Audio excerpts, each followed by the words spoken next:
તો દેશભરમાં આક્રોશ જોવા મળી રહ્યો છે ત્યારે દહેગામ શહેરના 3000થી વધુ વેપારીઓએ સજ્જડ બંધ પાળીને પોતાનો આક્રોશ વ્યક્ત કર્યો હતો। પહેલગામની ઘટનાઓનો વિરોધ નોંધાવ્યો હતો।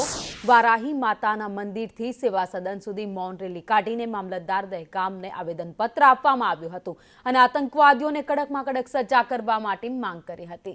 દહેગામમાં મુસ્લિમ સમાજના અગ્રણીઓ તેમજ વેપારીઓએ બંધને ટેકો જાહેર કર્યો હતો અને પહેલગામની ઘટનાને તેમણે પણ વખોડી હતી।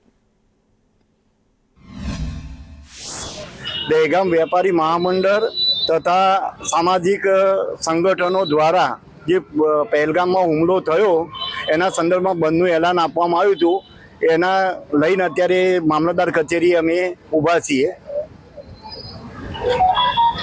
आंतरराष्ट्रीय हिंदू परिषद द्वारा सांजे पुतळा दहन करवामां आवशे अने सौ हिंदुओने अपील हूँ करूँ छूं कि आ इतिहास में पहली वार आतंकवादीओए धर्म जोईने हिंदुओनी हत्या करी छे।